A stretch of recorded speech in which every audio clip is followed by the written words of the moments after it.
अस्सलाम वालेकुम, welcome back. Next हम टॉपिक देखते हैं, हमारे पास है principle of superposition. Chapter number हम 8 डिस्कस कर रहे हैं वेव के बारे में, और आज हमारा टॉपिक है प्रिंसिपल ऑफ सुपरपोजिशन। सुपरपोजिशन हमारे पास क्या होती है बेसिकली कि कोई भी दो वेव जो हो इन फेज हो या आउट ऑफ फेज हो मिल जाती हैं तो हमारे पास सुपरपोज हो जाती है, इसको कहते हैं superposition.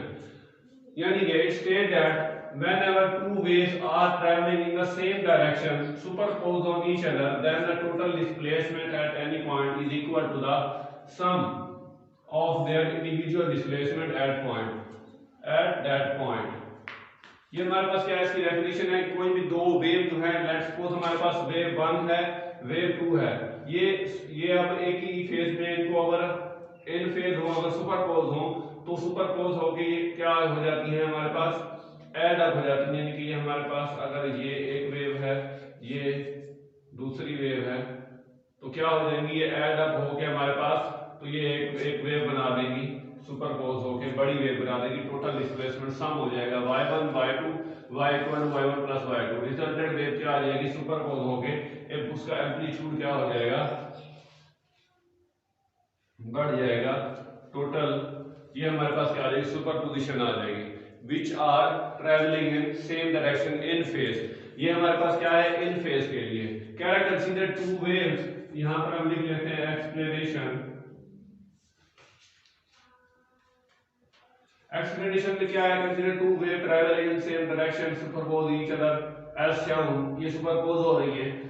The resultant displacement are given by the solid curve which is obtained by adding the wave 1 and wave 2, the speed of two waves in the string is same, so resultant wave will travel along the string with the same speed and the component of wave। यानी कि हमारे पास same, अगर same phase है तो हमारे पास ये superpose होके same speed के साथ आगे मूव करेगी, इन फेज आएगा।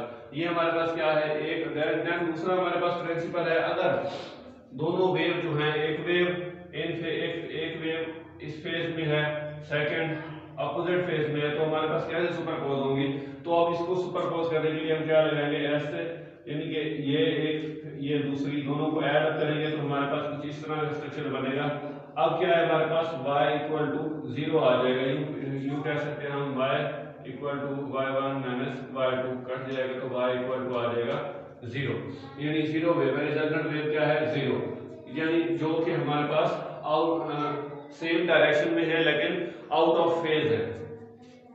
The principle holds for mechanical wave on string. अब ये प्रिंसिपल जो है होल्ड कहां पर करता है, यानी इसकी एप्लीकेशंस क्या है।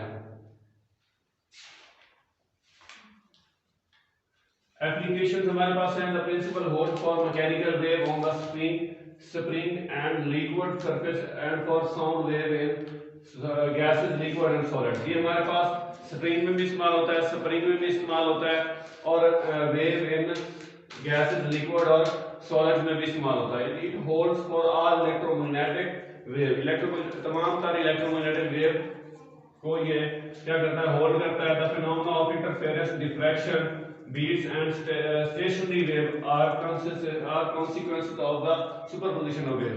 यानी ये तमाम जो हमारे पास डिफ्रैक्शन हो गया, इंटरफेरेंस हो गया, बीट्स हो गए, स्टेशनरी वेव हो गई, ये सारे जो फिनोमेनाज हैं वो सुपरपोजिशन से ही कॉन्सिक्वेंस करते हैं, इससे ही रिलेट करते हैं। ये था हमारे पास प्रिंसिपल ऑफ सुपरपोजिशन। आपको क्लियर हो चुका होगा कैसे जो है एक वेव दूसरी वेव अगर इन फेज हैं तो वो ऐड अप हो जाते हैं, उनका डिस्प्लेसमेंट उनका ऐड अप होकर एम्पलीट्यूड बढ़ जाता है, और अगर वो आउट ऑफ फेज है तो हमारे पास उनका डिस्टेंस जो होता है वो हमारे पास कैंसल आउट हो जाता है, विच इज इक्वल टू 0।